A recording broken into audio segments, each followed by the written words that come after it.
Good evening, folks. It's your bro Richie Rich here again. Um, uh, Tonight in this video, I'm back with another car explanation video. For y'all.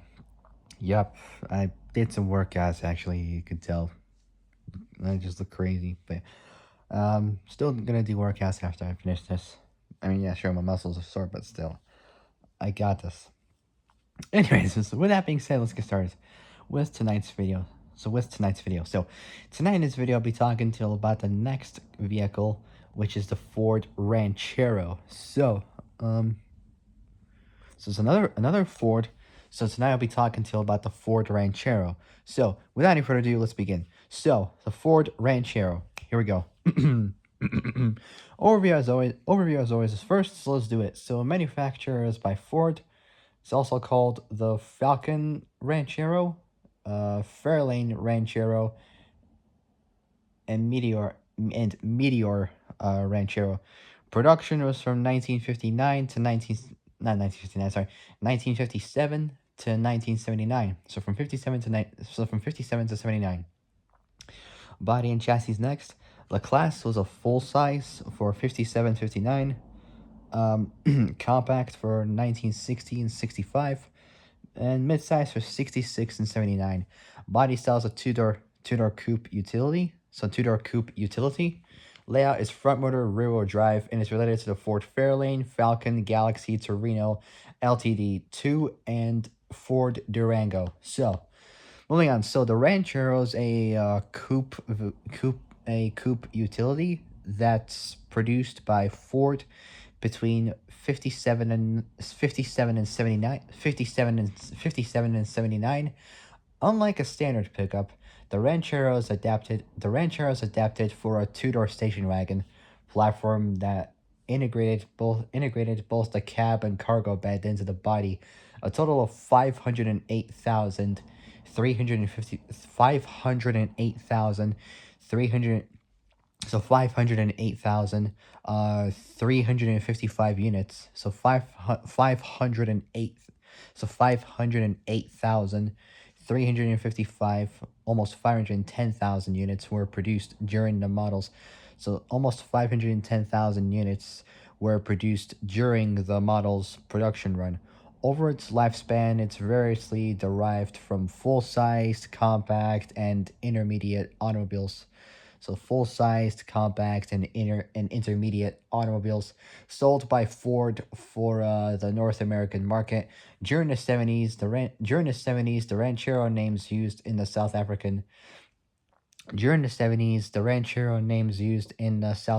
market for a rebadged Australian Ford Falcon unit shipped from Australia in CKD, so complete knockdown form. These vehicles were assembled in South Africa at Ford's plant in Port Elizabeth. In Argentina, a utility version of the locally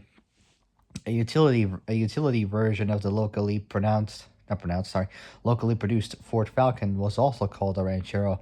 The original Ranchero sold well enough to spawn a competitor from GM in 1959, the Chevy El Camino.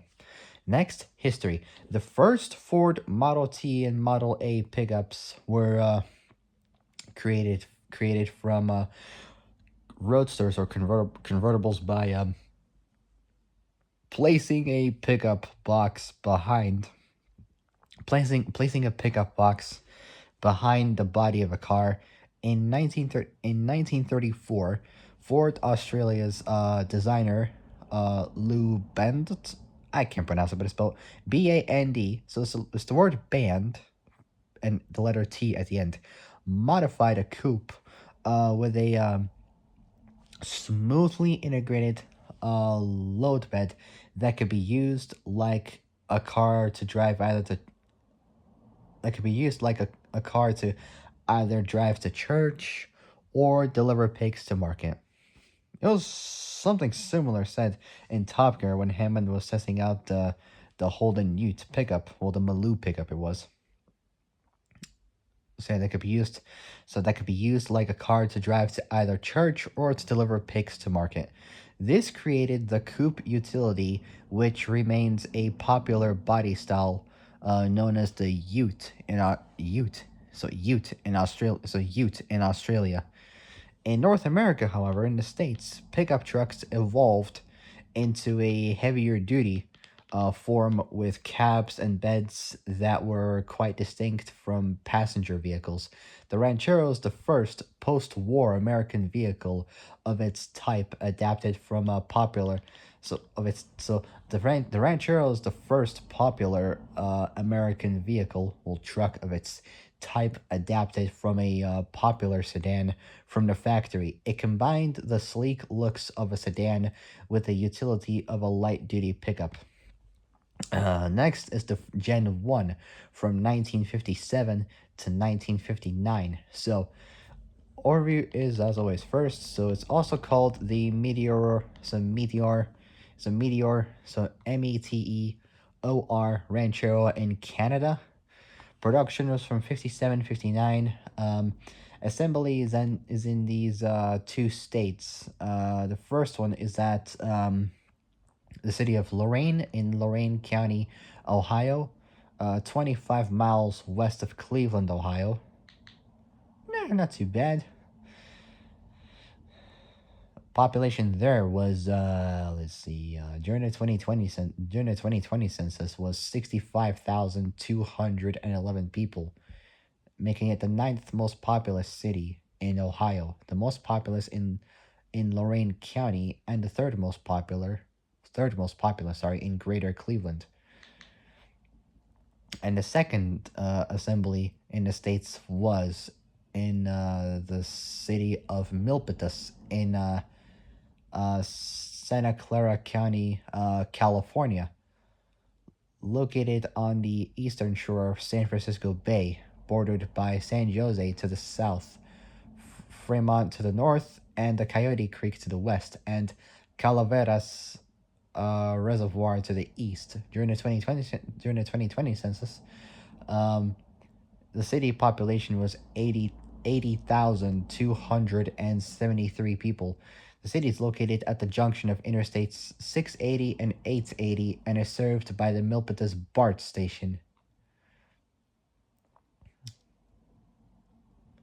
which is called the Milpitas Station, A.K.A. Milpitas Transit Center. So the BART, it stands for Bay Area Rapid Transit.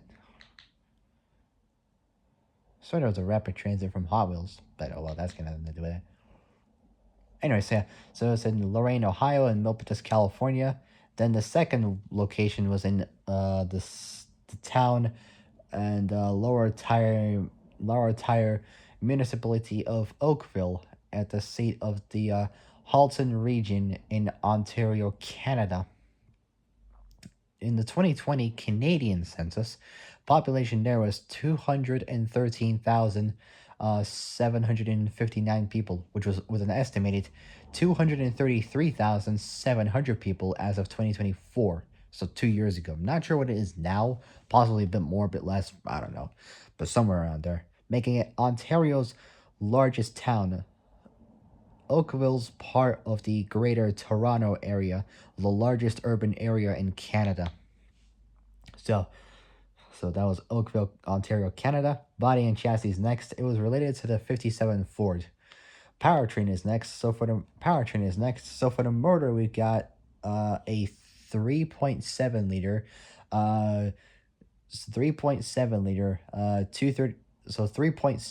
223 overhead valve inline six. Then we got a 4.8 liter 292, so 292 Y block V8, so Y block V8 motor. Then we got another V8, which is the 5.8 liter 352 FE V8, the Ford FE V8. Transmissions, we got three different versions. So we got the 3-speed manual, the one I would go with. Then we got a 3-speed cruise-o-matic and a 2-speed Ford-o-matic. Both of those two are automatic gearboxes. The first one's manual, whereas the other two of those automatic transmissions were automatics. Dimensions is next. Wheelbase goes in at between 2946 and 2997 millimeters. almost 3,000. So 116 to 118 millimeters. Uh, Length 5131 millimeters, dead on straight at 202 inches for length.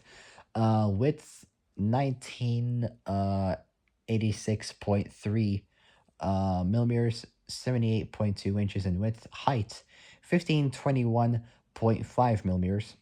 So it's 59.9. Well, round up's like nearly dead on straight at 60 inches for height.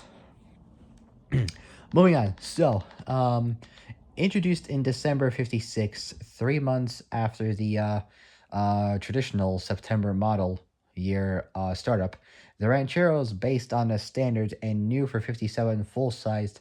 So the Ranchero is based on a standard and new for 57 full-sized Ford platform, specifically the short wheelbase custom sedan. Specifically the short wheelbase custom sedan, two-door ranch wagon, station wagon, and utilitarian courier sedan delivery. Essentially a courier with an open reinforced bed, its own unique rear window and integrated cab and cargo box. The Rancheros initially offered in two trim levels, and throughout the model run was built on the corresponding automobile assembly line, but sold as a truck through Ford's truck division. An extremely basic standard models marketed to traditional pickup truck to traditional pickup truck buyers, such as farmers, and the pickup uh, picked up most of the options and accessories available on the Fairlane line, including stainless steel body side moldings, both that and two-tone paint. Upscale models were badged both as a Fairlane and Ranchero, with a stylized representation of a longhorn as the symbol for the model located on the tailgate. Indeed, print advertising of the time played on the theme of the American Southwest that the Spanish model name and longhorn symbol were meant to evoke, showcasing artistic representations of the vehicle being used in ranching and outdoor activities, proclaiming it as more than a car, more than a truck. The Ranchero is a hit with both the automotive press and buying public, filling an untapped untapped market niche for vehicles with the utility of a light pickup and the ease of operation and riding characteristics of a car. In fact, the Ranchero had a marginally higher cargo capacity by about 50 pounds, uh, 23 kilos, than the half ton F Series pickup. Both standard and custom could be ordered with any motor available for Ford cars, all the way up to the 5.1 liter 312 Thunderbird special. I believe that's a V8. I don't know. I think it's a V8, yeah. So Thunderbird special in Canada. The Ranchero was also available in the Meteor lineup. Seatbelts and padded instrument panels were optional. The 58 version remained largely unchanged under the skin, save for the new front sheet metal shared by the big 58 Ford and inspired by the Thunderbird, and its new four headlight arrangement. The 57 rear end and taillights were reused on the 58 Ranchero. The 59 models built the 59 models built so the 59 models built with the same 118-inch wheelbase as all 59 so 118 wheelbase so 118-inch wheelbase as all 59 Fords, giving the Ranchero the advantage over its predecessors of a new, longer 7-foot bed. However, this would be the last time the vehicle would grow either in size or trim for several years to happen. The windshield was also 25% larger. Seat covers were either vinyl or woven plastic, while the spare tire is located behind the passenger seat. While the spare tire is located behind the passenger seat, the custom Ranchero is the only model marketed in 59 and was offered in 26 colors, 11 solid shades, 11 two-tone combinations with white on top, and 4 other two-tone choices. Okay, so that'll be it for now. So for my next Ranchero video will be about the Gen 2 Ranchero, known as the Falcon Ranchero, from 1960 to 65. So that'll be it for now. I'll be back in a bit. Peace.